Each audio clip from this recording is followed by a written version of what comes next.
Bueno, bienvenidos a todos y todas. En esta ocasión vamos a hacer la presentación de la revista jurídica Pensar en Violencia. Me acompaña la doctora Verónica Menéndez, vicedirectora del Instituto de Género del Colegio de Abogados. Gracias a la doctora Débora Galán, directora y organizadora de esta actividad, directora del Instituto de Género del Colegio también. Estamos con la doctora Anaí Mendoza y el doctor Diego Ortiz, quienes forman parte de esta revista y van a hacer la presentación. La doctora Mendoza, aparte de ser colega, es una amiga, actualmente está viviendo en Jujuy, pero fue matriculada en nuestro colegio, ahora es matriculada del Colegio de Abogados de Jujuy, directora del Instituto de Género del Colegio de Abogados de Jujuy, coordinadora jurídica del Comité de Prevención contra la Tortura sobre Mujeres en Contexto de Encierro, diplomada en masculinidades, diplomada en acompañantes de mujeres en contexto de violencia de género, diplomada en Derechos Humanos y Violencia Institucional y está cursando una maestría en Ciencias Sociales. Gracias, Ana, por venir y gracias por la predisposición. Gracias, Diego, también. Ahora le voy a presentar a la doctora Menéndez. Bueno, el doctor Diego Ortiz, matriculado del Colegio de Abogados de Quilmes, que es abogado, profesor universitario en Ciencias Jurídicas, especialista en violencia familiar, director de la revista Actualidad de Derecho de Familia de Ediciones Jurídicas, colaborador permanente de la revista Pensar en Violencias, docente y coordinador del Observatorio de Resoluciones de Violencia de Género de la Asociación Pablo Besón y miembro de ACEVIFA, Asociación de Especialistas en Violencia de Género, coordinador del Proyecto Preventivo contra Violencias de Género y acompañantes y columnista del diario Digital Femenino, autor de artículos y libros de especialidad, disertante de cursos y conferencias de varias instituciones. Buenas tardes. Bueno, ¿acabamos? Bueno. Bueno, agradecer primero a la gente del Colegio Abogado de Moreno Rodríguez, a Mica, a Verónica. La verdad que está bueno poder presentar una revista y que sea la primera revista jurídica que hable de la temática de violencia, porque sabemos que hay revistas de otras profesiones, de otras disciplinas, que tratan la temática de violencia, o incluso las revistas dentro del derecho de las familias que tratan algunas cuestiones de violencia, pero esta revista es enfocada específicamente en la temática de violencia familiar o violencia de género familiar, o sea que vamos tomando diferentes parámetros para convocar a colaboradores y colaboradoras en esta temática. Así que la revista, por supuesto, se llama Pensar en Violencia porque antes de actuar, antes de intervenir, antes de trabajar en esta temática, de ser un operador o operadora en la temática, es importante pensar, poner los temas en la mesa, reflexionar sobre nuestras prácticas profesionales, ver lo que nos falta, lo que realmente necesitamos aportar al caso que se nos presenta. Por eso la revista se llama Pensar en Violencia. ¿Por qué pensar en violencia? Bueno, yo no veo nada, o estoy medio chicato que no veo nada. Primero, para una mejor comprensión de la problemática que no es individual o particular, sino que es atinente a toda la sociedad. O sea que estamos hablando que en las oficinas receptoras de expedientes, dentro de los procesos de familia, el procedimiento de violencia es el que más está presente. Y dentro de las experiencias profesionales en el Poder Judicial, Capital y Provincia de Buenos Aires, también dentro de los comentarios y demás, siempre está la temática de violencia. Por eso fue importante hablar sobre esta temática para generar una herramienta de consulta para los abogados y abogadas que quieran aprender en este tema. Segundo, para abrir el diálogo profesional dentro de cada disciplina, esto permite revisar aportes propios de cada una, ¿no? Hemos visto millones de ejemplos que estudiamos Derecho Procesal Civil y no vemos la temática de violencia, no vemos el procedimiento. O estudiamos Derecho de Familia, Derecho Penal, Derecho Constitucional y no hacemos un cruce con la temática de violencia, un cruce necesario y fundamental para intervenir en estos casos. Después es necesario la apertura a un diálogo con otras disciplinas, con la psicología, el trabajo social y la medicina, entre otras. Siempre el derecho de alguna manera tuvo una postura, no sé si cerrada, pero una postura mucho más circunscrita a sus elementos, a sus herramientas, a su contenido curricular. Cuando hablamos de la temática de violencia, nos interpela a poder dialogar con otras disciplinas, empezar a leer aportes de otras disciplinas, psicología, trabajo social y medicina, entre otras, por supuesto, para habilitar un espacio de concientización, sensibilización y reflexión en la temática. Obviamente, el pensamiento va acompañado de un debate, tiene que ser un debate en la medida de lo posible, un debate ameno, un debate horizontal, un debate que permita preguntar y repreguntar en un ámbito de respeto, en un ámbito formal o informal de educación. Es el trabajo que uno realiza dedicándose a la temática. Acá una frase, Heidegger decía: enseñar es todavía más difícil que aprender. Sabemos muy bien esto, pero pocas veces lo pensamos. ¿Por qué enseñar es más difícil que aprender? No porque los docentes hayan de estar en posesión del máximo posible de conocimientos y tenerlos siempre a disposición. Enseñar es más difícil que aprender porque implica un hacer aprender, ¿no? El tema, esa conjugación entre el enseñar y aprender, ¿no? Quién enseña, quién aprende, esto también se da en una interacción constante, ¿no? Uno cuando va a diferentes lugares a hablar sobre la temática de violencia, siempre se lleva algo, algún aporte, algo que después, bueno, lo va repensando y va dando su propia postura, ¿no? Siempre hay que citar, porque si no citamos después tenemos problemas. Aspectos actuales sobre las medidas de protección del procedimiento de violencia, ese fue mi aporte, ¿no? Hablar un poco del procedimiento de violencia en provincia de Buenos Aires, ¿no? Más útil también desde lo práctico, de lo profesional, para los abogados, abogadas que trabajan diariamente en los casos de violencia familiar o violencia de género familiar. El procedimiento parte de una denuncia que encamina a la obtención de una medida de protección y el ofrecimiento de recursos terapéuticos con distintas finalidades, ¿no? La denuncia apunta a eso, a obtener una medida específica de protección y además que se ofrezca un listado de recursos institucionales pertinentes a lo que la persona está pidiendo y a lo que la persona está informando, ¿no? Esto después se va viendo también a los lugares que se deriva, la finalidad, el servicio que presta, qué profesional está conformándolo y cómo después esto lo puede acreditar o no al expediente. Pero al fin y al cabo la derivación de un recurso apunta a generar un cambio genuino en la conducta de las partes, ¿sí? La autoridad judicial competente o no debe resolver medidas preventivas urgentes para el futuro teniendo en cuenta las situaciones de violencia actual. Obviamente el juez y la jueza al momento de resolver una medida de protección va a tener en cuenta la situación o situaciones de violencia actuales, que son las que van a meritar una medida de protección específica.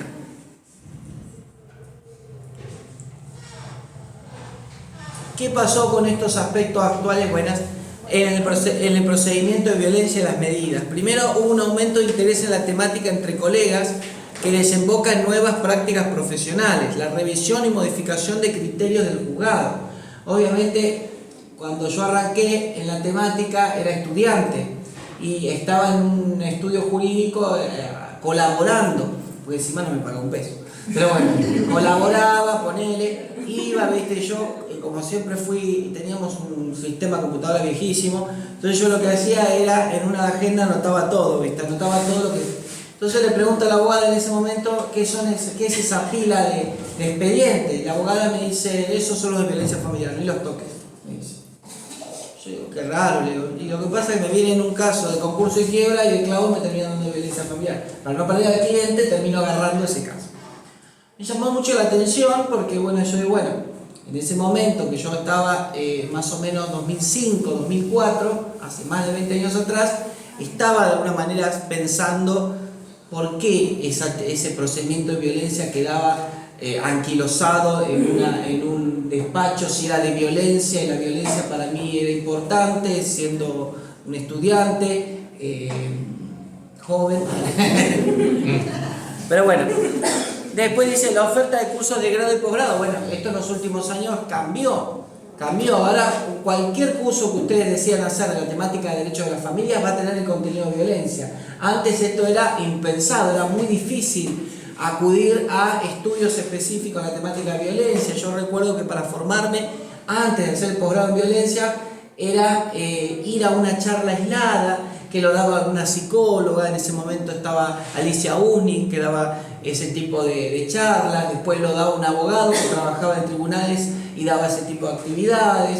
Leí algunos libros que tenían también de Editorial Universidad, que eran viejitos, que tenían a Lamberti, Viar, después estaba, ¿cómo se llama?, Liana Pluis, diferentes autores que yo decía, bueno, ¿por qué no traemos al derecho procesal práctico y profesional la temática de violencia? ¿Por qué no traer esa temática? Después, reforma de códigos procesales de niñez, familia y adolescencia. Bueno, en diferentes provincias han reformado, han hecho una reforma y han sancionado códigos procesales de niñez, familia y adolescencia. Ejemplo, Mendoza, Chaco, Corrientes, Tucumán, Entre Ríos, Río Negro. El tema, lo interesante es que dentro de cada código están dedicando capítulos específicos al procedimiento de violencia.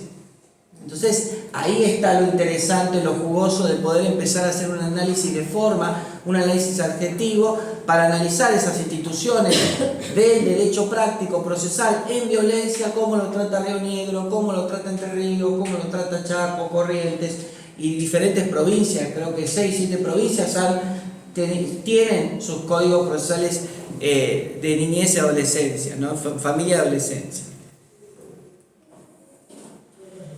Y vienen los fallos novedosos, incluso en provincia de Buenos Aires. Nos ubicamos acá en Moreno, en provincia de Buenos Aires, ¿no? Que la temática de violencia, no sé si ha sido castigado, pero hablar de violencia en provincia de Buenos Aires uno tiene que empezar por lo menos a decir, bueno, Diego, traete realidad, no traigas algún cuento pintado, un cartón pintado, porque es más que ustedes deben hacer práctica profesional y deben tener experiencias cotidianas con la temática. Obviamente hay una dificultad en el procedimiento de violencia en provincia de Buenos Aires, que parte de la falta de unificación de criterios de las comisarías de la mujer y la familia, un ejemplo. En este caso no hay una unificación a veces de criterios dentro de los propios juzgados. Si bien está el derecho de opción entre un juzgado de paz y un juzgado de familia, trae una divergencia de criterios. Obviamente que no es lo mismo que en mi caso de violencia lo lleve un juzgado de paz que un juzgado de familia. Algunos tienen equipo técnico con otras profesiones, otras disciplinas, y otros no lo tienen. Los que lo tienen hay que ver cómo trabajan, de qué manera. ¿Está cercano al domicilio? Sí, pero me interesa que trabajen y que aborden esta cuestión. Personas mayores, niñez y adolescencia. Hoy estoy moviendo mucho las manos, ¿viste? Me vi seguro en la tele, algún programa que algún periodista en la tele habrá visto que mueve las manos, no sé. Pero me agarra el día, ¿viste? A veces estoy quietito y a veces estoy con un tema de la mano. Bueno, guía de buenas prácticas de acceso a justicia, provincia de Buenos Aires. Ustedes saben que en Corte Suprema de Justicia, en marzo del año pasado, salen las guías prácticas. Las guías prácticas, guías aconsejables para juzgar con perspectiva de género, guía de buenas prácticas para niños, niñas y adolescentes, guía de buenas prácticas para personas mayores.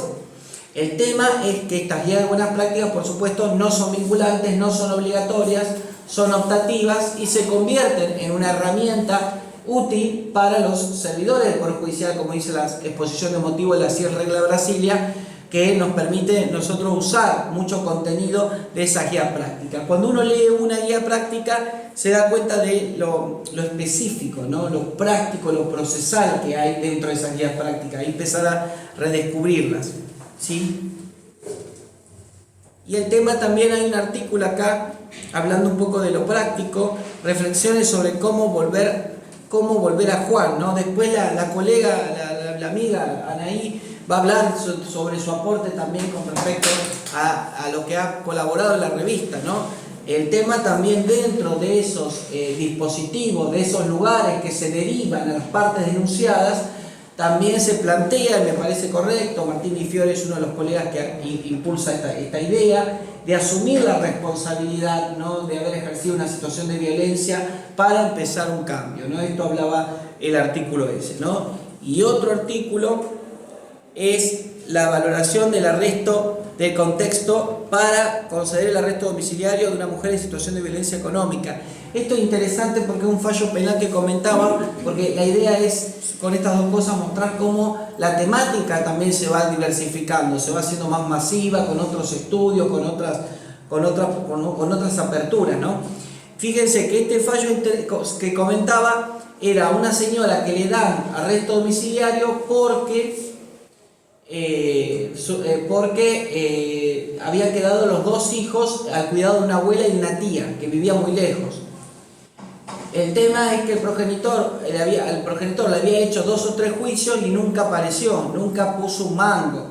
El tema que ese progenitor fue el que la denunció penalmente para que ella esté privada de su libertad. Y el tema es que cuando estuvo privada de su libertad, ya sabes que está presa tu expareja, pone unos mangos para comer, porque hay que comer. No puso nada. Entonces todo este contexto fue tenido en cuenta para que la persona pueda tener bajo arresto domiciliario, para que la abuela pueda sumarse a algunos recursos y la tía que vivía lejos y no podía cuidarlo todos los días también. Esto es como un cuento corto, pero es mucho más largo el fallo. Muy interesante el fallo del arresto domiciliario, teniendo en cuenta la temática de violencia económica, entre otras, ¿no? Después la sanción de nuevas normas como la Ley Olimpia puso en foco otro desafío como el conocimiento de nuevos conceptos y las medidas de protección específicas frente a la modalidad de violencia digital, prohibición de divulgación de imágenes y videos. A esto se agrega repensar los daños y perjuicios derivados de la violencia de género digital. La sanción de la Ley Olimpia trae no solo una nueva modalidad con un criterio muy complejo, mucho más amplio, no es un criterio cerrado, es muy amplio el concepto de violencia digital que propone la Ley Olimpia, trae de alguna manera a la práctica profesional que los jueces y juezas empiecen a pensar medidas de protección frente a la violencia digital. Más allá de la efectividad o no de esas medidas, empezar a pensar cómo frenar esta violencia digital, no solo con prohibición de contacto, sino con prohibición de divulgación de videos e imágenes y demás. Perfecto. Y a esto se agrega repensar los daños y perjuicios derivados de violencia digital. Acá estaba leyendo un fallo, todavía no lo terminé, un fallo bastante largo de Mendoza. En el fallo de Mendoza se habla no solo de los daños y perjuicios derivados de violencia económica, sino también los daños y perjuicios derivados de violencia digital, porque la mujer fue dañada en su integridad al ser en este caso foco de atención, porque recibía constantemente mensajes desconocidos en donde se habían publicado datos precisos, incluso dirección, teléfono y auto y patente de una mujer en donde era perseguida constantemente, era hostigada también en el ámbito digital. Es momento de reinterpretar las medidas de protección adecuadas a las circunstancias del caso, ¿no? Este momento siempre es un momento propicio para reinterpretar las medidas cautelares, siempre es un momento para decir, bueno, volvemos a hablar de exclusión, volvemos a hablar de restitución de efectos personales y demás. Y acá hay que apelar a la creatividad judicial en el momento de las resoluciones de violencia familiar. Me acuerdo que cuando empezaba a estudiar la temática y veía los expedientes de violencia, muchas resoluciones eran similares, tenían una coma nomás, un cambio muy mínimo, y me llamaba la atención, si los casos eran distintos, ¿por qué las resoluciones son tan parecidas? ¿Por qué los plazos son tan similares? En un caso un riesgo altísimo y otro un caso un riesgo bajo o medio. Entonces, empezar también la creatividad judicial, que algunos jueces, juezas de provincia de Buenos Aires apuntan a esa creatividad. El tema también, uno de los elementos, parámetros a tener en cuenta, lo vamos a explicar así en casero, es la vulnerabilidad como criterio de intervención institucional o como criterio de actuación judicial. O sea, que al momento de resolver una medida previo ahí nomás, el juez o la jueza tiene que tener en cuenta la vulnerabilidad, ya sea en razón del género, en razón de la salud mental, en razón de la edad, en lo que sea, la capa de vulnerabilidades al momento de resolver una medida o al momento de intervenir institucionalmente. O sea que los equipos profesionales de distintas disciplinas, al momento de resolver una medida, tienen que tener en cuenta esto, la vulnerabilidad que surge del caso, la suma de vulnerabilidades. Ahí resumía.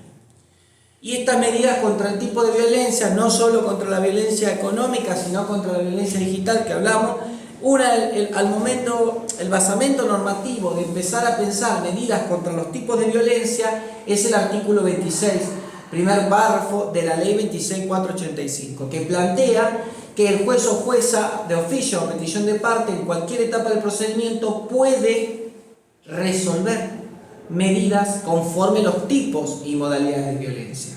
O sea que los tipos de violencia no es un concepto teórico académico, sino que es un concepto práctico.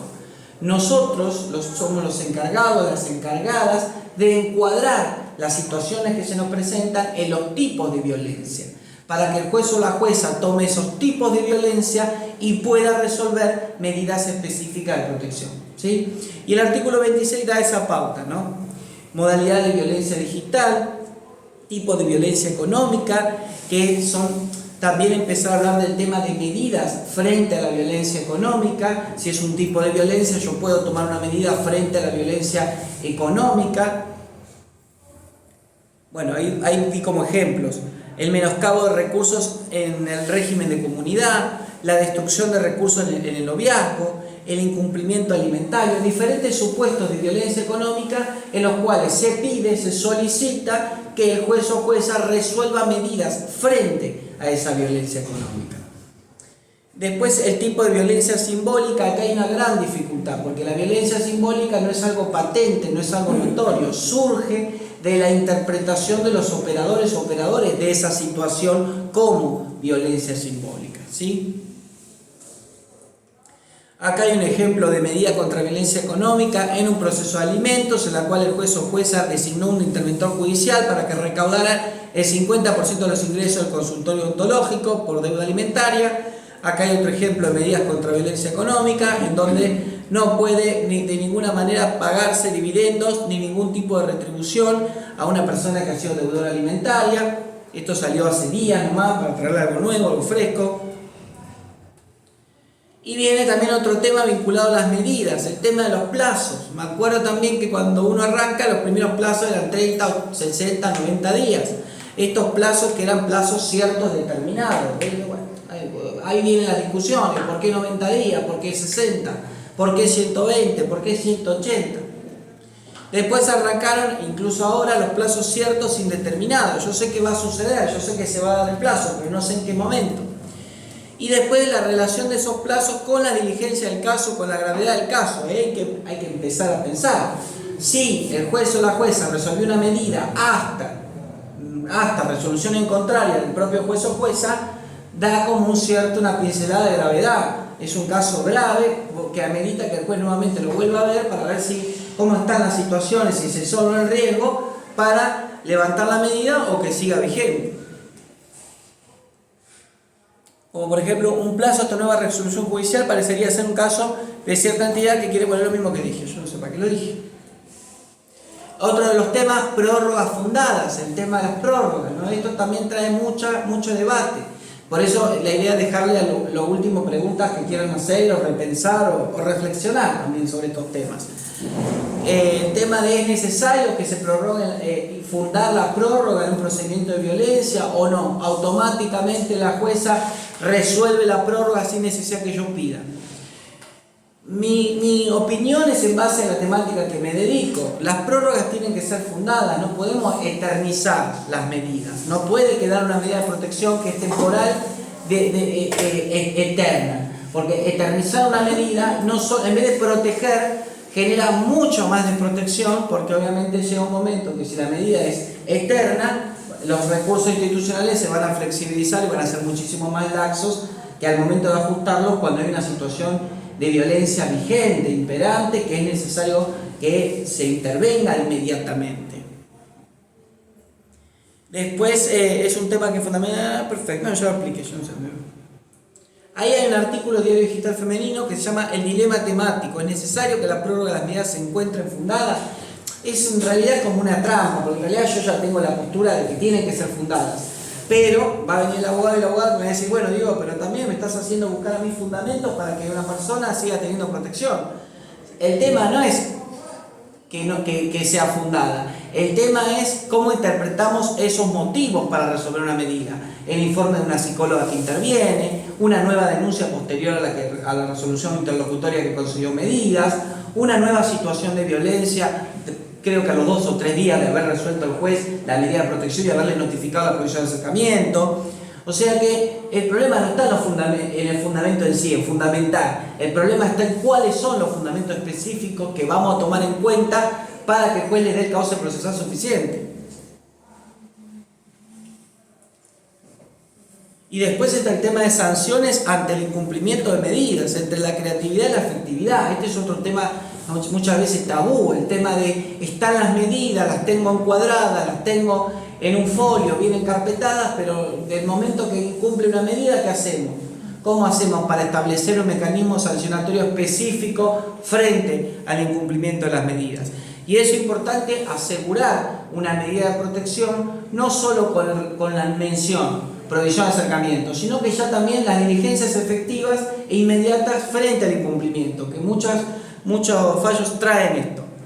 La relevancia de las sanciones ante el incumplimiento de las medidas, bueno, hay que ver qué tipo de sanciones hay. En Provincia de Buenos Aires hay algunos fallos interesantes en los cuales las sanciones, por supuesto, tienen un componente coercitivo, mucho más coactivo, cuando el incumplidor de una medida no es solamente alguien que desobedece una orden judicial, es alguien que está exponiendo un riesgo a la integridad de esa persona. La articulación institucional para hacer efectiva la medida, bueno, lo que estamos hablando hoy, el tema de la articulación institucional, el tema de que las instituciones se puedan conectar y comunicar, evitando que se interrumpa el circuito de atención, ¿no? Lugares que son para denunciar, lugares que son de atención, lugares que son para servicio de asesoramiento y patrocinio. Empezar también al tema de la articulación, que es algo que varía, va cambiando, la articulación no es siempre la misma, sobre eso hay que seguir trabajando. Y el tema de ese incumplimiento, hay un artículo acá también interesante sobre el tema del incumplimiento, no solo incumplimiento de medidas contra cualquier situación de violencia física, psicológica o sexual, sino empezar a pensar también qué pasa cuando se incumple una medida que resolvió el juez contra la violencia económica. Ejemplo, fijar una cuota de alimentos provisoria en un expediente de violencia y no se cumple con la cuota de alimentos provisorios y no hay forma de ejecutar inmediatamente esa cuota. Buscar de alguna manera reinterpretar ese concepto de incumplimiento de medidas. Como última frase, dándole lugar a la colega, la doctora Mendoza, una frase que uso siempre, pero no porque no tenga otra, sino porque me gusta usarla. En tiempos de cambios, quienes estén abiertos al aprendizaje estarán ordenados de un futuro, mientras que aquellos que quieren saberlo todo estarán bien equipados para un mundo que ya no existe. Muchas gracias.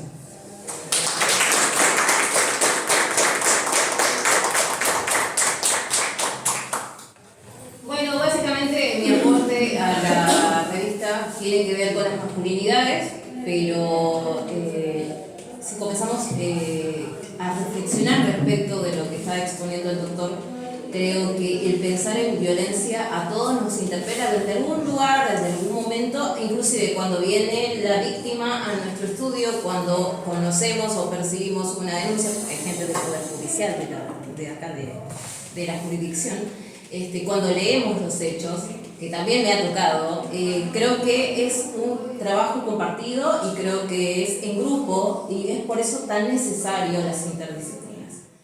Frente a lo que hablamos, siempre concluyo en que estamos atravesando estas generaciones de colegas, estas generaciones en que estamos trabajando conjuntamente y continuamente el derecho, una evolución del derecho civil y del derecho penal también en materia de violencia de género. Sé que la provincia de Buenos Aires todavía no lo trabaja en específico a lo que es la violencia de género en sí, como un fuero particular, que es tan necesario que fuera así, pero en mi provincia ya lo hacemos porque somos los primeros siempre, entonces por eso. Pero bueno, cuando uno analiza la 26.485, que es la ley madre que todos usamos cuando tenemos un caso de violencia, siempre pienso en el momento, la época y el contexto donde fue sancionada y promulgada esta ley. ¿Qué me sucede a mí y qué me sucede siendo una joven abogada? No sé por qué dijiste años vos, la verdad.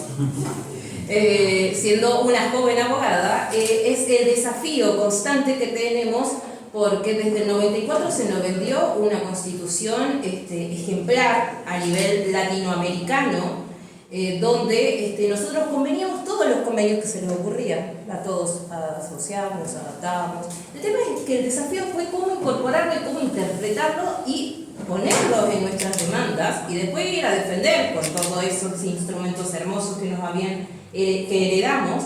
Entonces creo que si comenzamos a ver el lineamiento que teníamos en aquella época, 94 y después la 26.485, desde un constitucionalismo garantista, si se quiere, hoy los que trabajamos en la calle y los que trabajan adentro del juzgado también, percibimos que existen otros factores sociales. No estamos ya en el momento inclusive que se hizo y se diseñó la 26.485, sino estamos con muchos desafíos.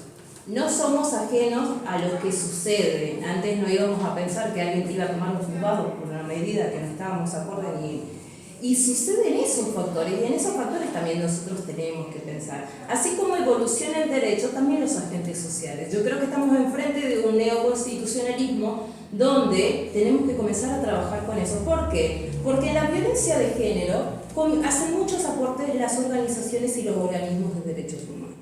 Y muchas veces no han tenido espacio en la esfera estatal y hemos sido contenedores grandes de víctimas en estos organismos de derechos humanos.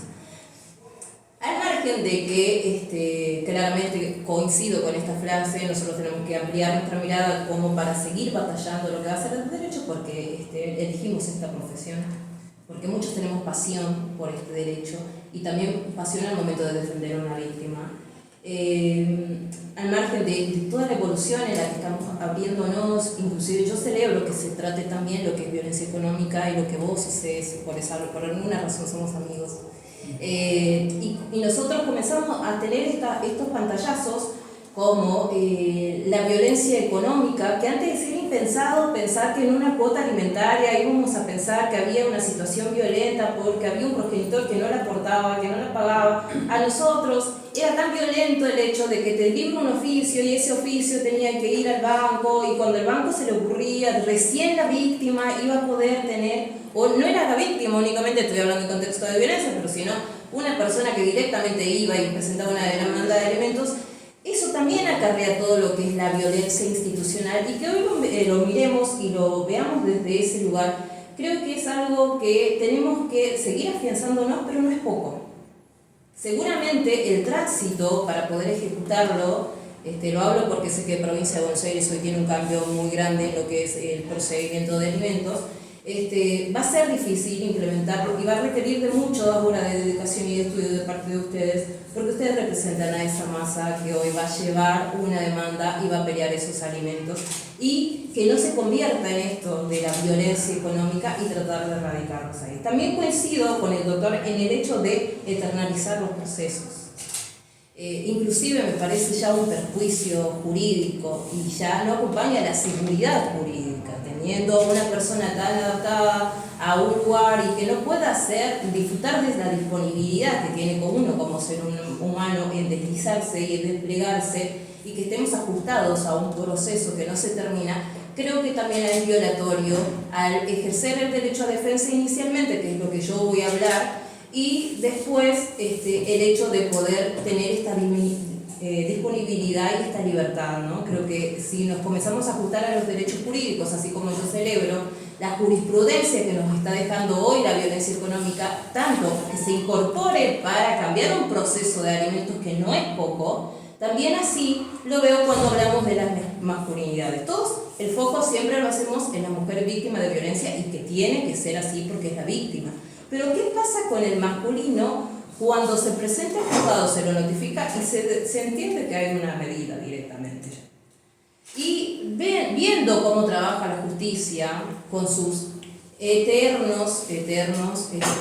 eterna espera a los despachos, y sabiendo que si yo apelo va a la Cámara, volvió de la Cámara y ya se me cumple el plazo de la medida, ¿qué le estoy aportando a esta persona que viene, me busca para que yo lo represente en una causa, y cómo puedo yo brindarle una limpieza a ese procedimiento?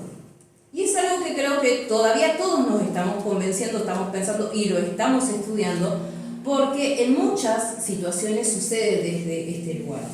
Sucede en la provincia de Buenos Aires. Yo he trabajado en esta jurisdicción, y el cúmulo que los juzgados de familias acarrean en las violencias es terrible.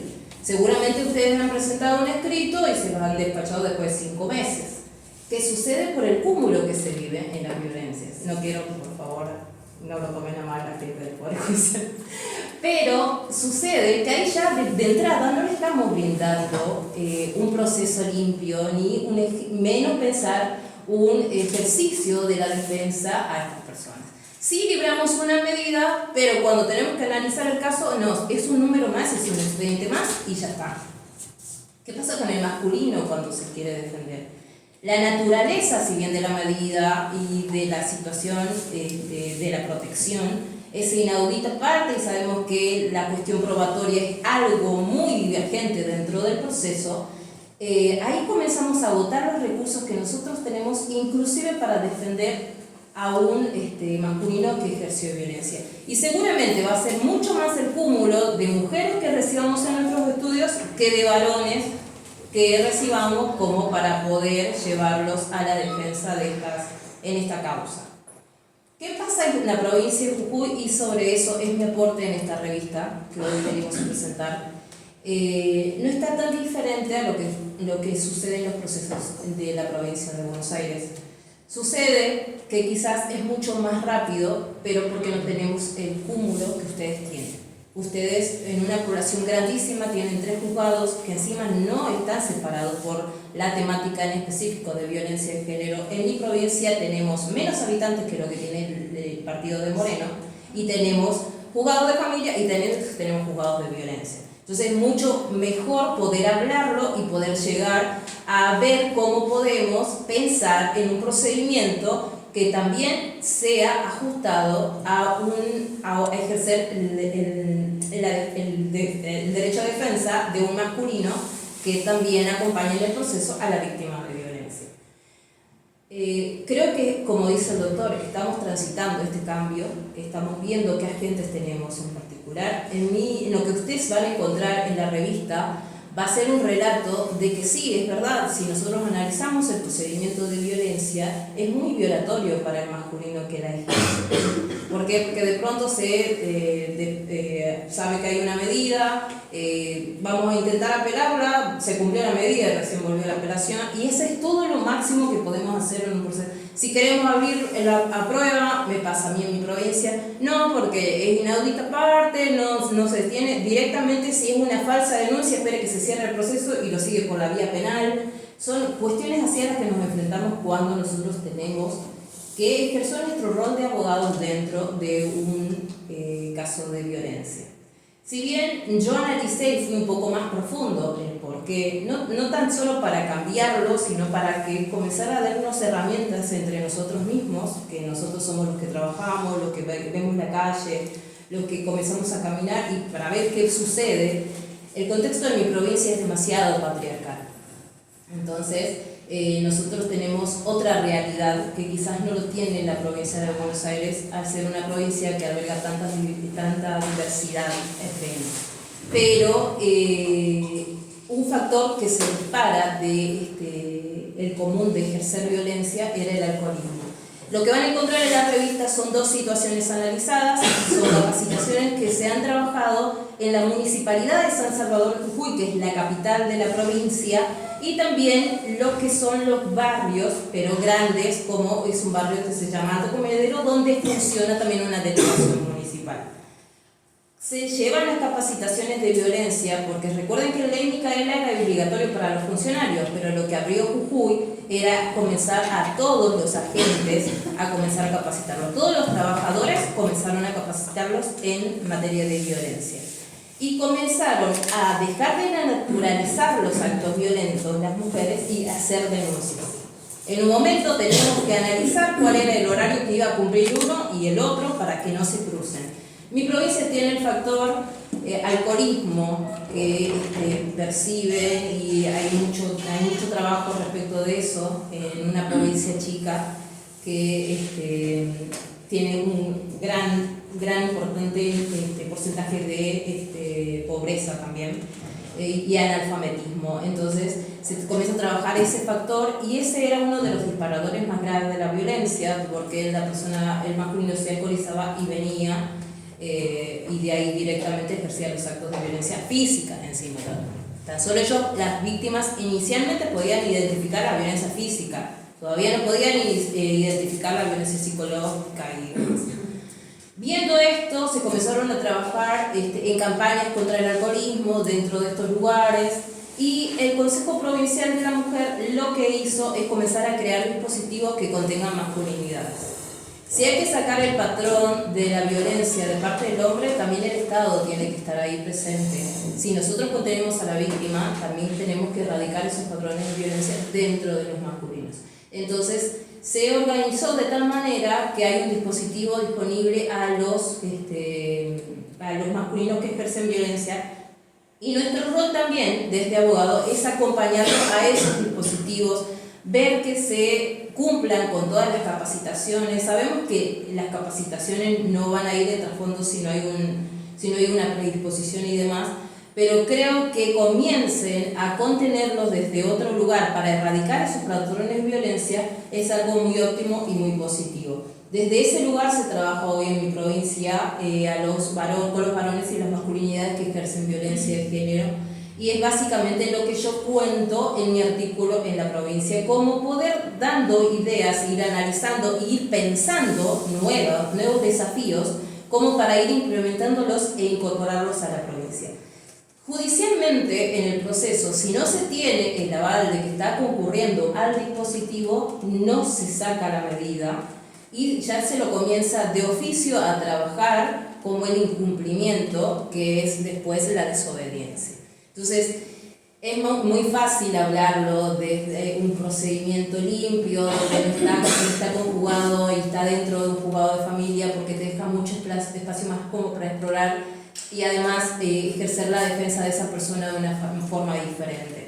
Inclusive las denuncias que se remiten por falsas denuncias, que no son muchas tampoco, son bastante pocas, pero se las trabaja de una forma diferente cuando se trata de violencia.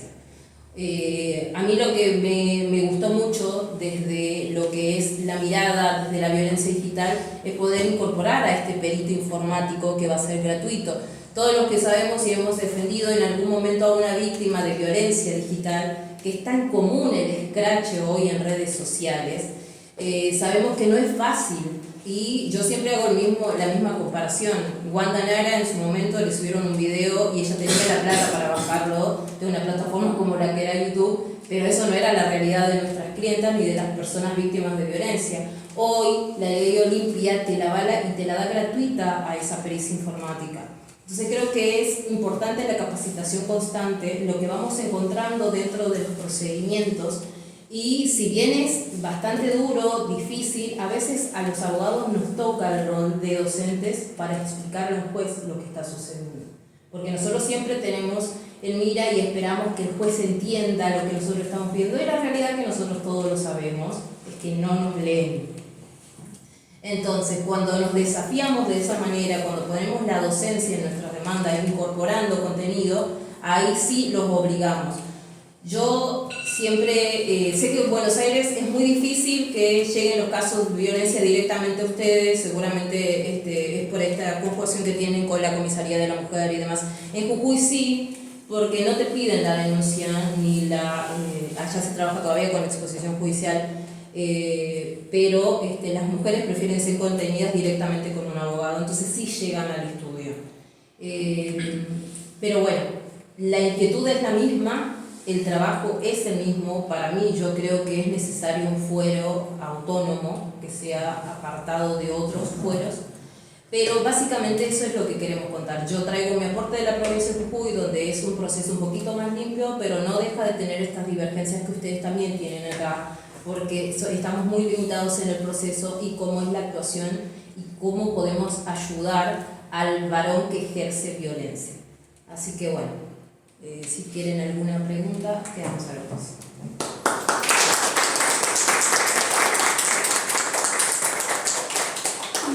¿Alguien tiene alguna pregunta, consulta? Primero felicitarnos, estuvo maravillosa la charla. Y comparto lo de los estudios jurídicos que estábamos acá, como decía él. Sí. No, quería saber, comentar más que nada, el trabajo de una profesora de la UBA, Nieves Machiavelli, que la escuché en varias charlas, y que también es, creo que jueza, lo estaba buscando por eso en el celular, para decirlo bien, perdón que estaba en el celular buscando, que es jueza de contencioso administrativo en Capital Federal. Nieves Machiavelli lo que ha hecho es formar un equipo, mayormente judiciales, pero algunos abogados, y trabajan todos temas de violencia de género, pero lo combina combina con inteligencia artificial. Y han creado bases de datos y están trabajando en los juzgados. Sí, lo dio en las charlas de Fundación Telefónica, es profesora de la UBA, del IALAB, el Instituto de Inteligencia Artificial de la UBA. Y es bastante interesante. En todas las charlas ella habla de género, de violencia de género, y lo que hace, bueno, como ustedes en los flyers, diapositivas, hacer los cruces de datos.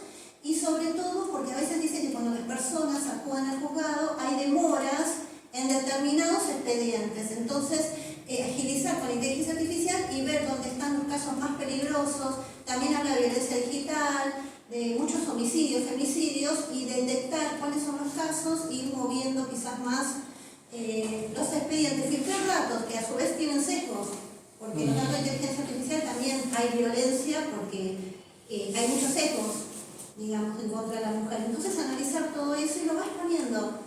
Ella también da muchas charlas, sería interesante combinarlas con ustedes y armar una charla y tiene todo un equipo detrás de ellos. Yo voy a armar lío porque están muy callados. Le dije a Verónica, voy a armar lío cuando estás. Voy a armar lío. Hay que armar lío. Igual a mí, esto no está grabado, ¿no? Sí. A mí me da miedo lo de la inteligencia artificial, que quite la espontaneidad y la creatividad propia de cada colega. ¿Se entiende? Y más en una temática que es una temática que tiene múltiples aristas. Si yo sé que voy a poner en una bolsa varios datos y va a salir la medida, ahí no voy a estar de acuerdo, porque no es lo mismo el caso A que el caso B y el caso C. Por eso digo, yo siempre soy muy cauteloso con eso, como decir, es como meter en una insisto, como meter en una bolsa todos los datos y bueno, me sale el cese, me sale la producción de acercamiento y no tengo que ni escribirla, no tengo que ni armar la revista porque me la hacen por mí. El tema es que va a faltar la carne, va a faltar la pasión de los que nos dedicamos a esta temática. Lo humano. Y esto nos pasa... Lo humano. Lo humano que es lo que creo que es la gran discusión con inteligencia artificial. Falta lo ayudarnos humano. a armar lío. Lo humano. Pero por supuesto, lo humano que tiene lo errático, porque nos confundimos. Somos humanos. En España pasó que había como falsas denuncias en el sentido de que iban, se cargaban las tintas en algunos expedientes y hubo problemas, tuvieron que sacar todo ese entramado que se hacía con inteligencia artificial. Pasó en España ya. Pero, En caso de igual no es que estoy en contra. Le doy Digo, la palabra al doctor. sí, por favor. Yo también voy a armar guión. Primero, Moreno, tenemos 3 juzgados para 600.000 personas. Y Moreno General Rodríguez. Moreno y General Rodríguez. Con un contexto socioeconómico que hay gente que no tiene ni para viajar, ni para comer, con una, o sea, sería genial que la violencia de género se pueda tratar en otro juzgado y solicitar los recursos pertinentes para separarlos y obviamente tener juegos aparte. Y lo de la inteligencia artificial, yo participé también en un lío bárbaro, participé en un foro. Claro, porque en un momento decía, una abogada que te lo venden como si fuera la solución de la vida de las personas. Ahora la matamos a la abogada. Claro, que se haga la sentencia, te hace el escrito, el otro Y métame una pizza. vamos a tener menos empleados. Bueno, y eran judiciales que hablaban del tema, no era marciano. Y yo pensaba así, No es que estoy en contra de la inteligencia artificial, Quería sacar el concepto. estoy en contra de tomarlo como la panacea de todas las más en violencia. Imagínense, a veces me pasa con respecto a las clases. Alguien me convoca para dar una clase y le digo, ¿hay posibilidad de hacerlo presencial? Y me dice, ¿por qué? Digo, si tenés virtual, déjate hinchar. Porque violencia, en la medida de lo posible, hay que hablarlo presencial. Seguro. Que permita la pregunta, la repregunta, el error, el debate. Entonces, no es que uno está en contra, todo lo que sirva, contribuya para poder dar datos fidedignos y lo demás sirve. El tema es no ponerlo como, insisto, como el caballito de batalla, como la gran solución de todas las temáticas en violencia, porque si no va a faltar realmente los criterios idóneos de la trabajadora social, de la psicóloga, del abogado. Yo trabajo en una oficina de noche. Nosotros tomamos en forma presencial denuncias y hacemos informes. Si en vez de 3 profesionales pusieran 3 robots, al principio van a estar felices porque van a trabajar más rápido, porque no se van a cansar, no van a querer ir al baño, no van a querer cenar. Pero va a llegar el momento en el cual, ¿qué pasa? Que está todo tan tipificado, tan armado y no se dio lugar a esto y no se entendió esa vulnerabilidad. Entonces, insisto, es una temática que tocándolo con algunos datos más fríos y datos un poquito más cerrados, no sé si nos podría dar la misma efectividad que el trabajo artesanal de la abogada o de la... Lo planteo como una duda, como un ruido. Sí. Yo creo que la doctora había levantado la mano. Perdón, la doctora y el La doctor... contención a la víctima. Eso es un ejemplo, bueno, eso es un ejemplo. A ver, hoy podemos hacer las denuncias y de hecho nos pasa en provincia de Buenos Aires. No, pero un robot te va a poder contener las 24 horas. Un robot te va a poder contener las 24 horas. Vos no se va a cansar y no te va a decir, che, estoy con mi marido teniendo sexo. No, el robot las 24 horas te va a contener. ¿Vieron los chats esos de Zoom que te tienen los robots? ¿Qué te pasó? Se me está quemando la casa y te pone, hola señora, ¿cómo está? ¿Todo bien? Se me está prendiendo fuego la heladera en mi casa. Señora, Es espere. que lo pasó hoy con el gas. Entiendan eso. Oye, hablando con un bot y peleándome porque Claro. quería irse Sí, a quemar el gas y lo llamé 50 veces y era al lado mío acá. Pero a mí me pasó con personal. Fui a hacer un reclamo y estaban 3 para atenderme y no me querían atender y me hicieron hablar por teléfono. Sí. Claro.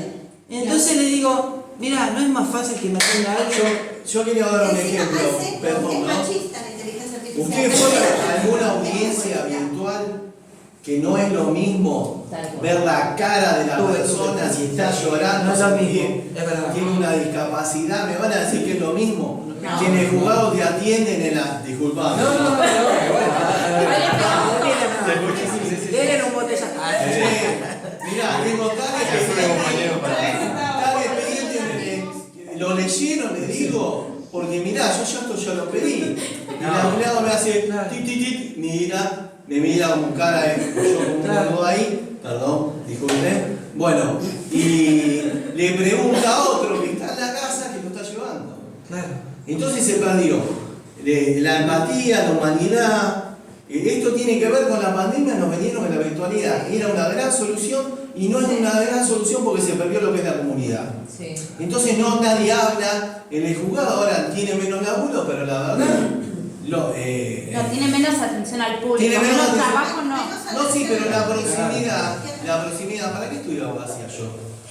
¿Para escribir escritos por una computadora y mandarlo o para poder expresar y defender el derecho de una persona vulnerable con la pasión y mis palabras? Sí, sí. Si no, vayámonos todos a casa. Yo creo que se van a quedar todos sin laburo a la larga, porque vos fijate lo que pasa hasta en un cine.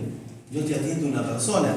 La brecha digital, la brecha digital que tienen los adultos mayores para presentar, para hacer un reclamo, para que necesitan de otros si no tienen un hijo, un primo y demás. Yo pienso que tiene que haber una postura No moderada. vas a poder frenar.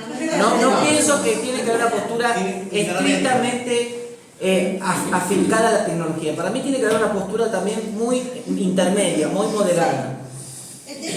Perdón, querías decir algo. Sí, no, estoy escuchando. Lo están matando. No, sí, perfecto, mi compañero. No, yo comparto mucho lo que dice Anaí, me cuesta decirle porque yo digo juzgue siempre. Los provincianos adquirimos esa identidad cuando estamos en Buenos Aires. Que, bueno, o sea, siempre se destaca acá la falta de recursos en cuanto a que faltan muchos más juzgados para atender las diferentes problemáticas. Bueno, yo hablo del juego de familia de General Rodríguez.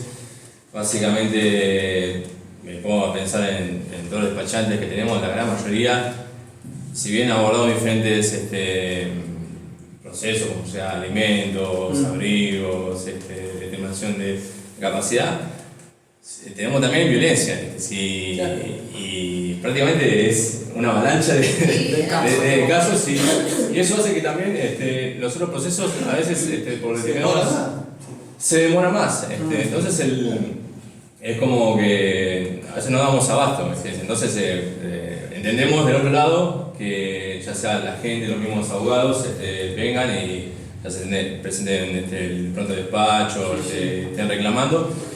Y si bien el tema de la inteligencia artificial no tengo una posición así tomada, para lo que es proceso de violencia no me parece. O sea, tiene que haber un contexto que tenga que haber profesionales de equipo interdisciplinario, que no basta con una simple denuncia o con un escrito. A veces es necesario contar con la entrevista de un psicólogo, un trabajador social, para ir más a fondo de la problemática, o mismo un artículo 12, para el caso de los niños. Entonces, imaginar que prescindir de ese contacto con la inteligencia artificial para mí es ciencia ficción. Sí, sí. Igual no yéndose, sacando el tema de la inteligencia artificial, los formularios de denuncia históricos, estamos hablando que las comisarías de la mujer y la familia se crearon en la década del 90, que vino como resultado, entre otras cosas, del femicidio de Alicia Muñiz, ¿se acuerdan? Vino la comisaría de la mujer y la familia y todo lo demás. Los formularios, yo estudiaba, cuando estudiaba la temática de violencia, le pedía formularios de violencia. Y los formularios a veces eran de media carilla. Y encima los formularios tenían tipo múltiple choice. He visto múltiple choice de tipo de violencia. No es una crítica porque yo sé que cada uno me dirá si lo hago por, pero en el momento en que se le entregaba a la persona, vamos a decir, lo que hizo la denuncia, había un listado, había el articulado del delito de falso testimonio. O sea que había como un mensaje subliminal de decir, ojo con lo que dijiste, porque si no sos pasible de ser denunciada penalmente para averiguar el delito de falso testimonio.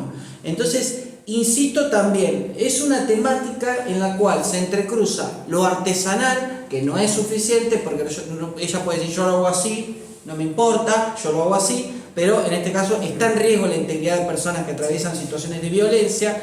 Está entre lo artesanal, la sensibilización y capacitación en la temática, y también ponerse a tono con las nuevas interpretaciones, los nuevos conceptos y lo nuevo que surge. Esto pasa porque yo me dedico hace más de 15 años a la temática de violencia, y cada tanto hay un colega que me dice, quiero empezar a dedicarme a violencia.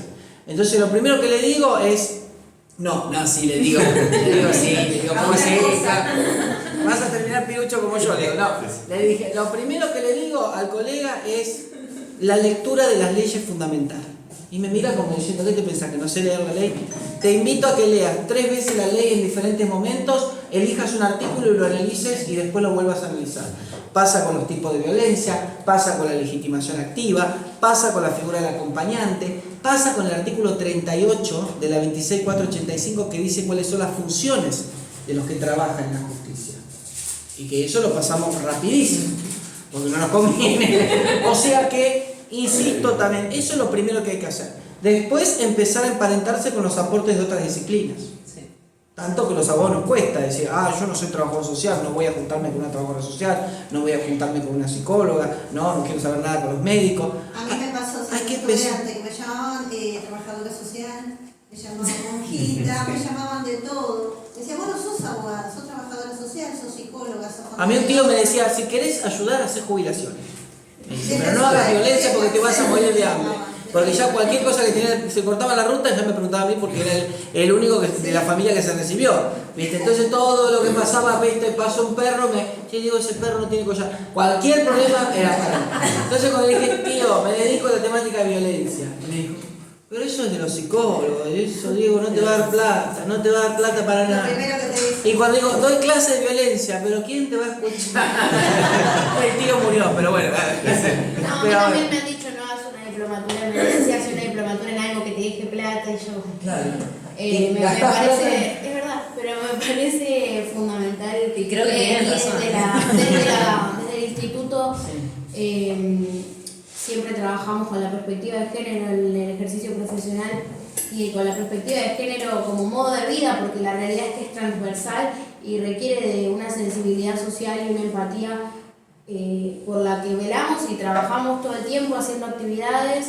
Nos frustra un montón cuando vienen pocos colegas, o nos pasa que en su mayoría son mujeres, y tratamos de ver la forma de incluir a los hombres, porque no es una cuestión de que las mujeres tienen que defender la perspectiva de género, porque es algo que realmente es transversal y lo vemos cuando vemos los casos concretos. Entonces yo celebro que haya colegas hoy acá, tanto hombres como mujeres, que se formen. También celebro y les cuento a los que no saben, que el Consejo Directivo de este colegio aprobó el protocolo para la protección contra la violencia de género. Acá tenemos un consejero, yo también soy consejera. Hemos aprobado el protocolo que presentamos con la doctora Menéndez, junto con la doctora Galán, la doctora Cano y la doctora Schlegel. Trabajamos mucho y se aprobó, y bueno, ahora contamos con un protocolo en nuestro colegio para que las colegas se sientan seguras y contenidas en caso de violencia de género, tienen su lugar acá, y bueno, y vamos a seguir trabajando en el instituto, presentando actividades. Celebro que estén ustedes acá, ya han estado también, son dos genios en la materia, aparte son amigos y estoy muy feliz de haber realizado esta actividad. Le agradezco al colegio por siempre ser tan abierto con esta temática. No tenemos que dejar de formarnos nunca. El derecho de género está en auge y la verdad es que aunque quieran retroceder no van a poder, aunque quieran sacarnos derechos adquiridos no van a poder porque nada, la gente ya se dio cuenta de lo que realmente está bien y lo que no. Y bueno, gracias, les agradezco a todos. Vamos a dar un cierre si nadie más tiene nada que decir. Y gracias, chicos. ¿Quieren hablar sobre la revista, cómo adquirirla y todo eso? Vamos por el espacio publicitario. Cualquier cosa, está el editor, así que ahí cualquier cosa le preguntan, todos los problemas los arregla el editor. Gracias al editor por Gracias. Un aplauso para el editor.